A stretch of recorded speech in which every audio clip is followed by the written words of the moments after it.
할렐루야, 주의 이름으로 여러분들 환영합니다.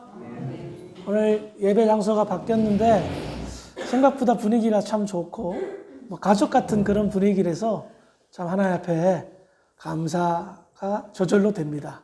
감사하지 않으신 분들은 그냥 고개를 푹 숙이고 계시고요. 감사하신 분들은 제 얼굴을 좀 쳐다봤으면 장혜진 권사님, 저를 좀 장영진 권사 동생 이름 알았네. 제가 목회를 하면서 늘 성도들을 위해서 간구하고 목회적 소원이 크게 세 가지가 있습니다. 첫 번째는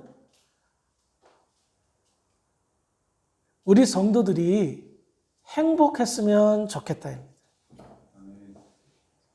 목회를 하다 보니까 참 어려운 환경에 처한 분들이 많더라고요.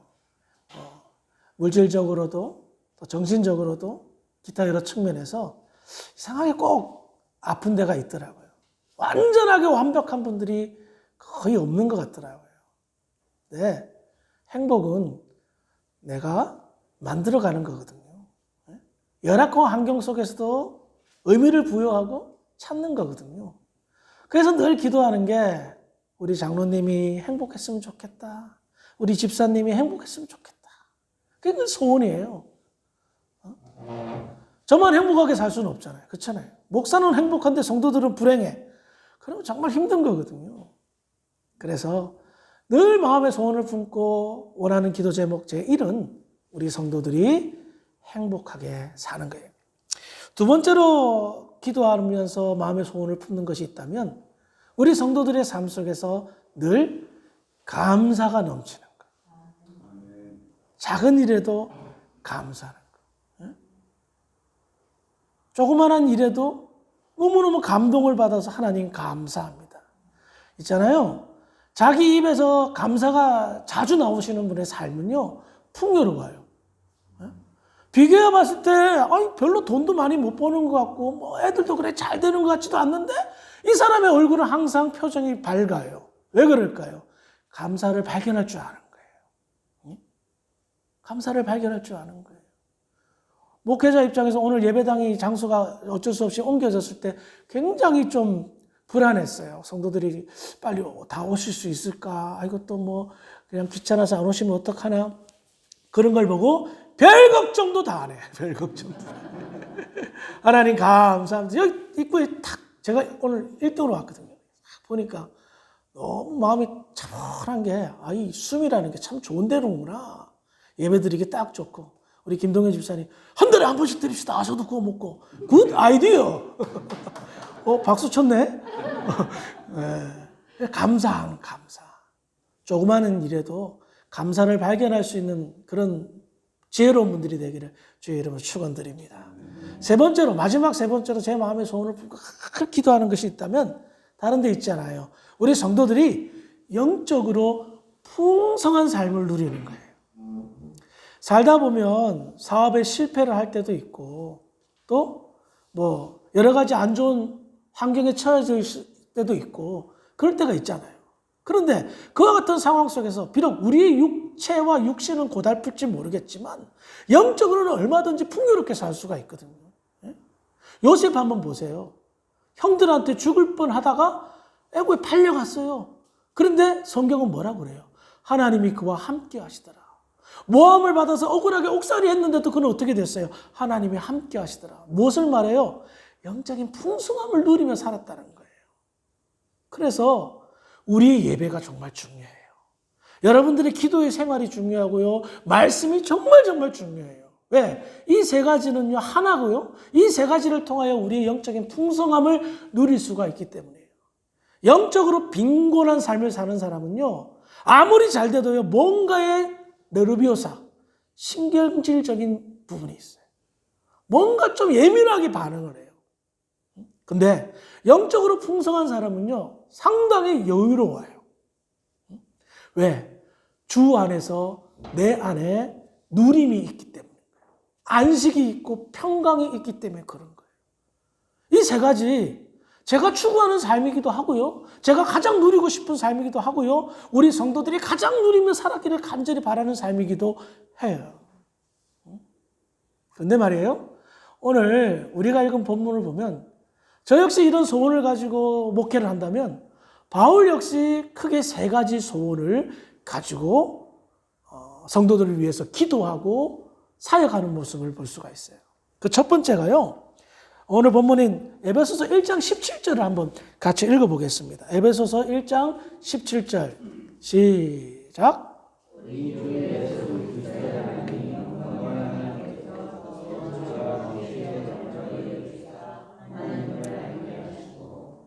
자, 바울의 기도 제목이자 첫 번째 소원이 뭐냐? 하나님의 백성으로 부름받은 사람들뿐만 아니라 모든 사람들이 하나님을 아는 지식이 있었으면 좋겠다는 거예요. 그게 바울의 제1의 소원이었습니다. 기억하세요? 인간은 범죄한 이유로 인하여 하나님과의 관계가 깨졌고 하나님을 아는 지식을 상실했어요. 그래서 하나님께서는요, 이것들 봐라. 하나님의 존재를 꾸준히 알리셨어요. 첫 번째는 자연을 통해서. 우리가 지난 부활절날 씨앗을 통해서 부활의 의미를 깨달을 수 있다라고 말씀드렸듯이 자연을 통해서 하나님의 존재를 사람들에게 알리셨어요. 그래도 사람들은요, 마음속에 하나님 두기를 싫어했어요. 그래서 하나님 멀리하니까 하나님께서 어떻게 했다? 특별히 이스라엘 백성들을 선택하고 그 백성들에게 특별 계시를 주셨어요. 일반 계시는 자연을 통해서 하나님을 알게 하는데 부인을 하거든요. 그래서 하나님께서 직접 말씀을 하신 거예요. 특별 계시. 그것이 바로 성경이에요. 성경을 통해 하나님을 알리셨어요. 그런데 어떻게 해요? 부인해요. 죄가 뭘까? 사람을 때리고 죽이고 훔치고 물론 죄예요. 그러나 성경이 말하는 가장 근본적인 죄는 뭔지 아세요? 하나님을 알면서 외면하는 것, 모른 척하는 것, 하나님을 부인하는 것이 가장 큰 죄예요. 하나님을 부인하는 거예요. 예수를 부인하는 거예요. 그게 가장 큰 죄란 말이에요. 이 모든 것이 다 하나님을 아는 지식이 결여되었기 때문인 거예요. 그래서 하나님께서는요, 이 말씀을 통해서 계속해서 끊임없이 하나님의 존재를 알리고 계셨던 거예요. 아무리 사람이 부인한다 하더라도 하나님은 살아계시고 존재하십니다. 더 나아가 우리를 향하여 무한한 사랑을, 자비를 베푸시는 것을 알 수가 있습니다. 그래서 바울은 강구하는 겁니다. 우리 주 예수 그리스도의 하나님의 영광의 아버지께서 지혜와 계시의 영을 너희에게 주사 하나님을 알게 하시고. 자, 특별히 여기에서 바울이 강조하는 게 있어요. 그게 뭐냐면 내가 하나님을 알고 싶다고 원해도 하나님을 알 수가 없다는 거예요. 이미 우리는 죄로 인하여 물들었고 타락했기 때문에. 그래서 하나님께서는 계시의 영을 주셔야지만이 하나님을 알 수 있다라고 바울은 얘기해요. 여기에서 계시의 영은 뭐냐? 바로 성령입니다. 성령께서 우리에게 깨닫게 해주시고 알게 하셔야지 하나님의 존재를 인식하고 하나님을 아는 지식이 생긴다는 겁니다. 이것이 바로 하나님의 자비와 긍휼인데요. 왜냐하면 하나님의 존재를 아는 것은 하나님의 은혜의 영역이고요. 하나님의 존재를 인식하는 것은 하나님의 신비의 영역이고 더 나아가 영적인 영역이에요. 영혼이 살아나지 아니하면 절대 하나님을 알 수가 없어요. 하나님의 아는 지식이 생길 수가 없어요. 그래서 하나님의 영인 성령께서 깨닫게 해 주셔야지만이 하나님의 존재를 깨닫고 하나님을 아는 지식이 생긴다는 겁니다. 그렇다면 하나님을 아는 지식이 왜 이처럼 바울에게 있어서 소원이 되었고 바울은 하나님을 아는 지식을 얻는 것을 가장 중요하게 여길까요? 기억하시기 바랍니다. 하나님을 아는 지식은 이 세상 모든 사람들에게 있어서 가장 필요한 지식, 꼭 알아야 될 지식이기 때문입니다. 우리가 학교에서 공부를 하고 책을 통해서 배우고 요즘은 인터넷이 발달해서 유튜브나 이런 것을 통해서 여러 가지 지식을 습득하죠. 이런 배움, 이런 지식의 습득, 이유가 뭡니까? 결과적으로 여러분들이 열심히 공부하고 열심히 배우는 이유는 내 삶을 풍요롭게 하기 위한 거예요. 물론 안 배운 사람이 안 배운 사람들 가운데서도 잘 되는 사람들이 있지만 그러나 결과적으로 우리가 무언가를 꾸준히 배운다는 것은 참 인간답게 살기 위해서 풍요로운 삶을 살게 하기 위한 거예요. 그런데 보십시다. 정말 과학이 발달하고 문학이 발달하고 지식이 발달한 이 세상, 끊임없이 문제가 생기고 그 문제가 해결되지 않는단 말입니다. 어떻게 해서 이런 일이 벌어질까요? 사람들이 많이 공부하면 과거의 중세시대 때에 르네상스 시대 이성주의, 인간은 이성이 최고다. 근데 이 이성이 어떻게 됐습니까? 탈이성주의, 포스트 모더니즘으로 빠졌잖아. 왜? 세계전쟁을 1차 대전, 2차 대전을 겪고 나서 인간의 이성이 제일이 아니다라는 거예요. 인간은 본질적으로 뭔가 문제가 있다는 것을 깨달았던 거예요. 그래요. 아무리 지식이 많아도 인간의 문제는 해결되지 않는다는 겁니다. 왜 그럴까요? 근본적으로 하나님을 아는 지식이 없기 때문인 거예요. 하나님을 아는 지식이 없기 때문에 이런 문제들이 생긴 거예요. 하나님을 아는 지식이 있다면요, 인간은 근본적으로 죄에 대한 두려움이 생기고요, 죄에 대한 대가가 무서워서 함부로 죄 짓지 못해요. 이스라엘 백성들에게 율법을 줬잖아요. 하나님의 법이에요. 이스라엘 백성들이 반드시 지켜야 될 법이에요. 안 지키면 죽는 거예요. 근데 이스라엘 백성들이 율법을 지켜요? 안 지켜요. 하나님의 말씀을 끝까지 거부해요. 그래서 이스라엘 백성들이 보여준 역사적 사실들은 무엇이에요? 망하는 것이었어요. 사라지는 것이었어요. 그래서 하나님을 아는 지식을 가진 사람은 하나님을 알기 때문에, 하나님을 경외하기 때문에 하나님을 두려워하는 거예요. 없는 사람들은, 하나님을 아는 지식이 없는 사람들은 두려울 게 없죠. 무서울 게 없죠. 그래서 자기 마음대로 사는 거예요. 폭력을 행하고 살인을 행하고. 노아 시대 때 하나님께서 한탄하셨잖아요. 무엇 때문에? 인간의 폭력 때문에. 하나님이 지으신 그 아름다운 창조물을 자기가 서로 찌르고 자르고 죽이고 배고하는 그 모습을 보고 하나님은 절망하셨어요. 하나님이 없는 사람들의 특징은 바로 그런 모습이었던 겁니다. 이것이 부정적인 면이라면 긍정적인 면에는 너무나도 더 좋은 것이 많습니다. 하나님을 아는 지식은요, 사람의 삶, 인간의 삶을 풍요롭게 합니다. 하나님을 아는 지식이 넘치면요, 하나님의 영광을 경험합니다. 하나님의 임재는요, 그 어떤 경험과도 비교할 수 없는 놀라운 경험입니다. 저는 청년 시절 때 성가대에서 찬송 부르다가 하나님의 영광의 임재를 경험했어요. 절대 잊을 수 없는 경험이었어요. 성가대에서 찬양하는데 내 눈앞이 뿌옇더라고요. 뭔가 찬란한 빛이 보이는 거예요. 저는 완전히 막 벌벌벌벌 떨면서 찬송을 불렀어요. 그게 하나님 임재였던 거예요. 그때는 몰랐는데. 그걸 경험하면요, 절대 곁으로 갈 수가 없는 거예요. 그러니 어떤 삶이 되죠? 작은 거에도 감사하고 기뻐하고, 무엇보다 여호와 샬롬. 함께 따라합시다. 여호와 샬롬. 여호와 샬롬. 평강이 넘치는 거예요. 평강이 넘치는 거예요. 응? 내 마음에 풍성한 은혜가 넘치는 거예요. 인간은요, 육체로만 되어 있지 않아요. 인간을 구성하는 것은 육체와 영혼인 거예요. 하나님을 아는 지식이 생기면 영혼이 되살아나는 거예요. 그럼 어떻게 돼요? 하나님을 인식하죠. 육체의 만족도 기쁨과 감사가 있어요. 맛있는 거 먹고 좋은 데 놀러 가고 즐기면 만족, 기쁨이 있죠. 그런데 그 영혼의 만족은 비교할 수가 없는 거예요. 여호와 샬롬을 맛본다는 거예요.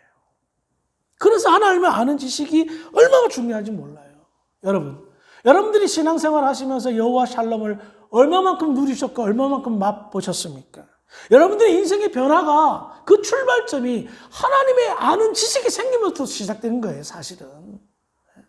그래서 그때 맛보았던 하나님의 임재와 하나님이 주신 그 평강 때문에 이런 환경 속에서도, 어렵고 힘든, 어렵고 눈물 나는 그런 상황 속에서도 꾸역꾸역 교회 나와서 예배드리고 때때로 감사하고 그러는 거 아니겠습니까? 그런데요, 이와 같은 삶 속에서 우리가 하나님 감사합니다 해서 우리가 예배를 드리고 또 물질을 드리고 또 여러 가지 봉사활동과 선한 사업을 하게 되면 하나님께서 어떻게 돼요? 영광을 받으시는 거예요. 그러면 어떻게 될까요? 하나님이 영광 받으시면요, 우리가 조그마한 영광만 돌려도요, 하나님 너무너무 기뻐하세요. 그래서 100배, 1000배, 10,000배 이상의 축복을 주실 줄 믿으시기 바랍니다. 아멘이 죽으시네. 다시 한번 할게요. 100배, 1000배, 10,000배 이상 축복하실 줄 믿으시기 바랍니다. 왜 그럴까요? 야, 네가 이제 인간 구실을 하는구나. 내가 그동안 내 아들 예수를 바친 보람을 너에게서 찾는구나. 아멘? 그거라는 거야, 그거. 정말 우리는 쓰레기 같은 인생이었어요. 지옥에 받을 수밖에 없는 죄악된 추악한 죄인들이었어요. 근데 우리가 하나님을 아는 지식이 생겼어요. 하나님께 영광을 그래도 내가 돌리려고 애써요. 근데 하나님은요, 우리한테 받는 영광, 사실 하나님의 영광에 비하면 아무것도 아닌데요. 그걸 높이 높이 크게 쓰시는 거예요. 야, 비로소 네가 내 마음 아는구나. 내 아들 예수 그리스도를 바친, 너를 위해서 희생시킨 그 마음을 네가 요만큼 알아주는구나. 할렐루야. 그래서 하나님께서 너무너무 기뻐하셔서 우리의 인생을 축복하시는 거예요. 그게 바로 신앙 생활이에요. 그걸 누려야지만이 여러분들의 인생이 더 풍요로울 줄 믿으시기 바랍니다. 그래서 바울이 기도하는 거예요. 하나님을 아는 지식이 계시의 영, 성령을 통해서 믿는 성도들 뿐만 아니라 믿지 않는 자들에게도 차고 넘치기를 바란다는 거예요. 두 번째 바울의 기도 제목이 있어요. 1장 18절을 한번 찾아서 읽어보겠습니다. 1장 18절 시작.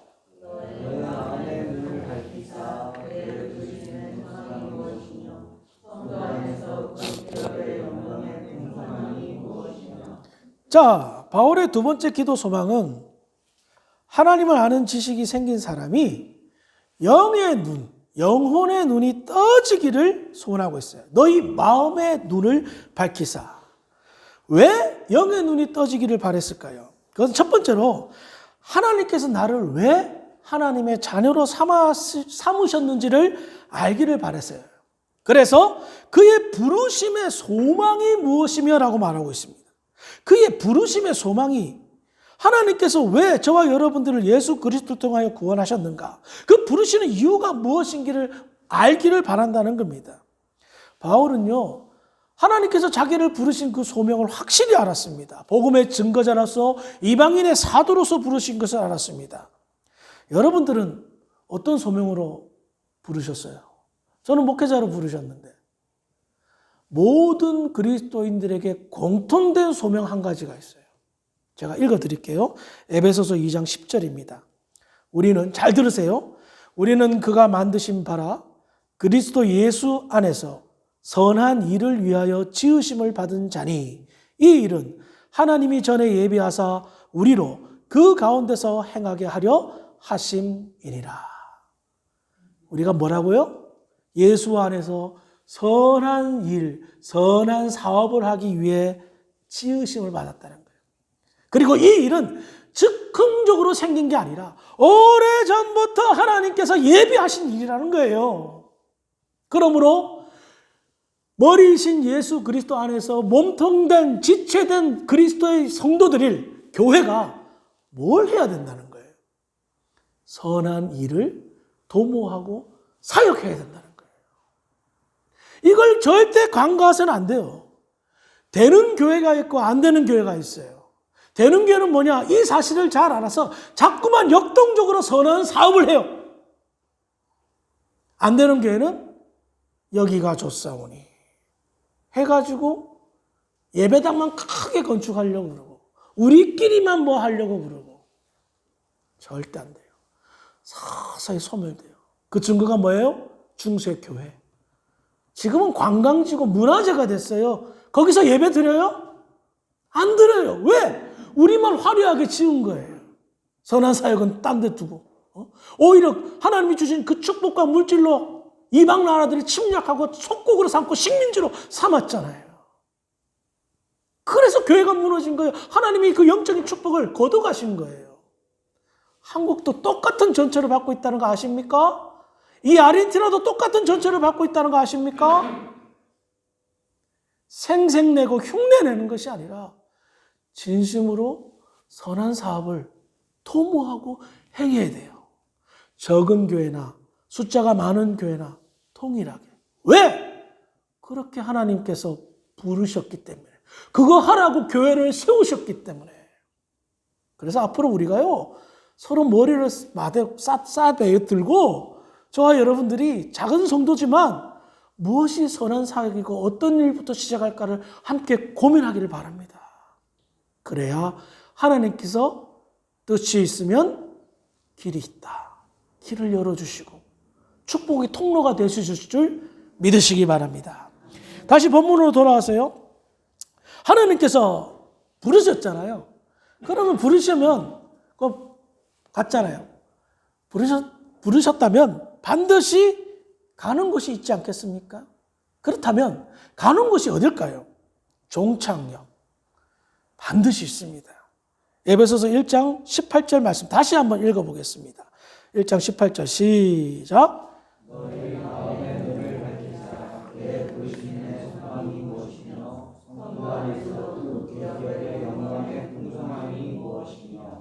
그 기업의 영광의 풍성함이 무엇이며가 종착역이에요. 성도의 부르심의 끝은 뭐다? 기업의 영광이에요.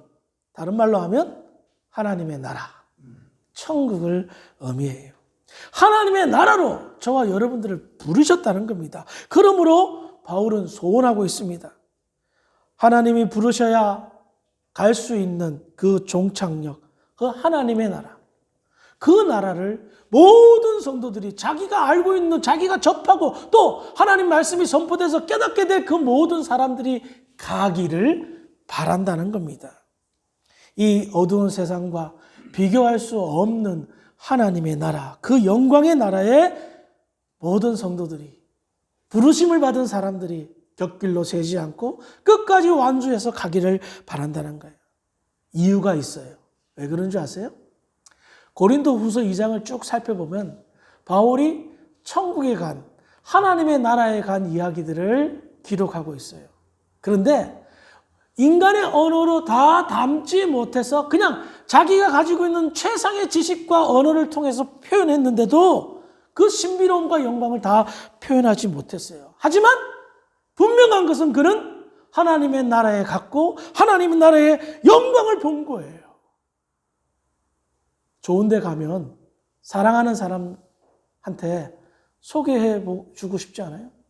옛날에 1박 2일에 강호동, 코미디언 강호동이 1박 2일 여행지를 떠나서 좋은 데가 딱 보이면 반드시 자기 와이프와 가족들을 데리고 그곳에 꼭 온다는 이야기를 들은 적이 있어요. 아, 여기 참 아름답다. 너무 멋지다. 너무 좋다. 가고 싶지 않아요? 사랑하는 사람 데리고 가고 싶지 않겠어요? 네? 바울이 그랬어요.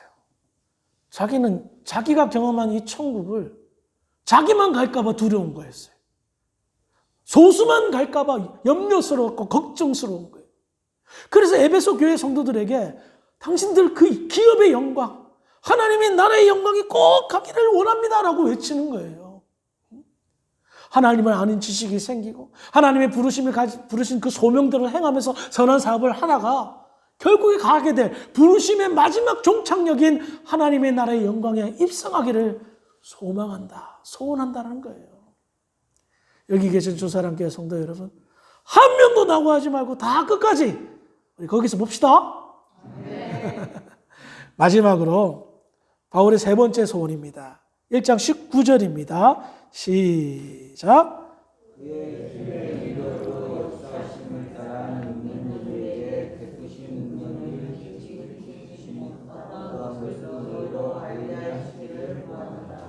자, 방금 읽은 19절을 보면 그의 힘의 위력으로라는 내용이 나옵니다. 그 표현은 뭐냐? 한마디로 말해서 큰 힘을 쏟아 부었다라는 것을 의미합니다. 하나님께서 큰 행사를 행하셨다. 하나님이 전심전력으로 행하셨다는 거예요. 근데 이게 뭐냐? 우리에게 은혜와 축복을 베푸시기 위해서 하나님이 전력을 다했다는 겁니다. 그렇다면 그 전력을 다한 것이 무엇일까요? 우리에게 축복과 은혜를 주기 위해서 하나님의 힘을 다 쏟아부은 것이 무엇일까요? 첫째도 구원이고 둘째도 구원이에요. 기억하시기 바랍니다.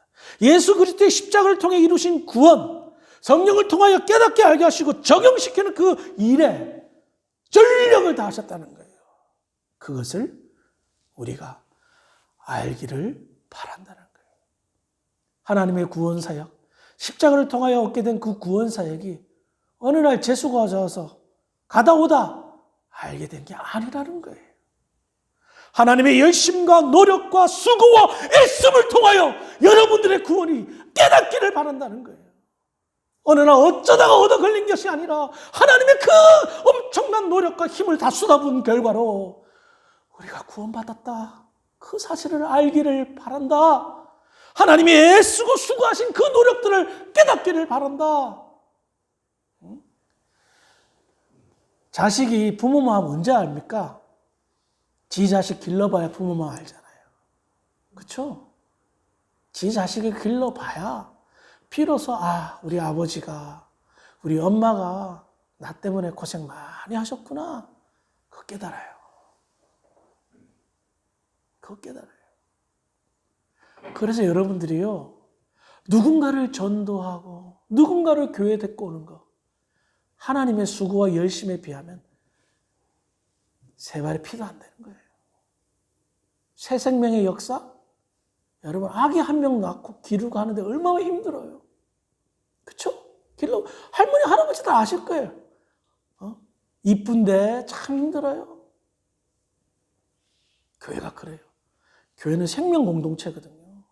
그 새 생명의 역사가 나타난다는 게 쉬운 일이 아니에요. 더더군다나 요즘같이 예수 믿기 어려운 시절. 예수 믿기 어려운 시절이 어떤 시절인 줄 아세요? 풍요로울 때 제일 어려워요. 풍성할 때 예수 믿기 제일 어려워요. 힘들고 가난하고 고통스러울 때는요, 오히려 예수를 더 잘 믿어. 왜? 내 마음에 갈급함이 있으니까. 그런데 세상의 만족이 갈급함을 쏴먹어요. 그래서 예수 잘 안 믿어요, 풍요로울 때. 지금 시대가 그 시대예요. 우리가 살고 있는 시대예요. 그러니 새 생명의 역사가 잘 나타날까요? 30년 전 아르헨티나에 이민 왔을 때 이민사회 커뮤니티 아시죠? 교회 공동체였어요. 지금은 어때요?